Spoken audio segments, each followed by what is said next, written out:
1 minute দাঁড়ান, কোনো প্রকার স্ক্রিপ্ট নয়। আপনাকেই বলতেছি, আপনাকে সম্পূর্ণ ভিডিওটি দেখার অনুরোধ রইল। বাংলাদেশ জামাতে ইসলামীর সম্মানিত আমির ডক্টর শফিকুর রহমান সাহেবের মুখ থেকে সম্পূর্ণ কথাগুলো শোনার পর ভিডিও শেষে মন্তব্য করতেছি। চলুন ভিডিওটি দেখা যাক। দেশটা দুর্নীতিতে ভরে গেছে। আমার ইচ্ছা হয় মাঝে মাঝে গাড়ি থেকে নেমে আমি আমার দোকানি ভাইদেরকে জিজ্ঞেস করি যে আমাদের দলের কেউ এখানে আপনাদের কাছে চাঁদা চাইতে আসে কিনা। আমি দোকানের ভিতরে আড়ালে নিয়ে জিজ্ঞেস করি, আমাকে খানে খানে বলেন, কেউ শুনবে না। যদি ওই রকম কেউ থাকে তার নামটা শুধু আমাকে বলেন, বাকিটা আমাদের কাজ।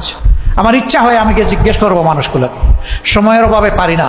আমরা উন্মুক্ত আহ্বান দিয়ে রেখেছি, এরকম যদি কোনো দুর্বৃত্ত আমাদের নামে কেউ অপকর্ম করে মেহরবানি করে আমাদেরকে জানাবেন। আমরা কথা দিচ্ছি, আপনি খুশি হয়ে যাবেন, এমন ব্যবস্থা আমরা নিব ইনশাআল্লাহ। ধরে নেন যে আমাদের কেউ প্রধানমন্ত্রী হয়ে গেলেন, প্রেসিডেন্ট হয়ে গেলেন, তিনি অপরাধ করলে তাকেও আইনের আওতায় আনা হবে ইনশাআল্লাহ। যে অপরাধে সাধারণ মানুষকে আনা হয়, একই অপরাধে কোনো ইম্পিউনিটি তিনি পাবেন না, কোনো দায় মুক্তি পাবেন না, তাকেও আইনের আওতায় আনা হবে।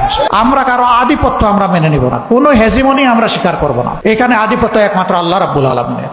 আমরা বিনিয়োগকারীদের জন্য এমন পরিবেশ দিব, কোনো জালিম গিয়ে তাদেরকে থ্রেট দেওয়ার সুযোগ পাবে না, গিয়ে চাঁদা চাওয়ার দুঃসাহস দেখাবে না। যদি সে দেখায় তার হাত অবশ করে দেওয়া হবে। বিদেশিরা যারা এই দেশে বিনিয়োগ করতে আসবে তাদেরকেও সেই একই সম্মান এবং একই নিরাপত্তা বিধান করা হবে ইনশাআল্লাহ। আমাদের দেশ ছোট, মানুষ প্রচুর। এই দেশটা উৎপাদনের জন্য খুবই উর্বর একটা জায়গা, উপযুক্ত একটা জায়গা। শুধুমাত্র দুষ্ট রাজনীতির কারণে বিদেশ থেকে মানুষগুলো এখানে এসে বিনিয়োগ করার সাহস পায় না। আমরা এই দুষ্ট রাজনীতির পুরা চরকা ঘুরাই দিতে চাই ইনশাআল্লাহ। কেউ ভাই পারবেন নি বুকে এমন সৎ সাহস এবং ইমানির যোগ্য কথাগুলো বলতে? কিভাবে পারবেন? সারা জীবন তো রাজাকার রাজাকার বলে চিল্লায় চিল্লায় গলাটা নিজের শেষ করে ফেলছেন।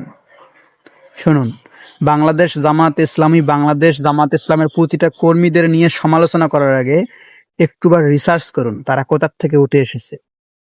তারা কোনো খাল পাগার পুকুর থেকে উঠে আসেনি ভাই।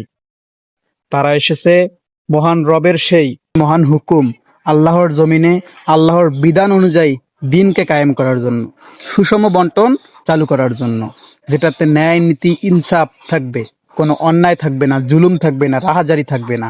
পারবেন নি এমন কথা বলতে? যদি নাই বা পারেন তাহলে তাদের নিয়ে সমালোচনা করেন কেন? বুঝি না।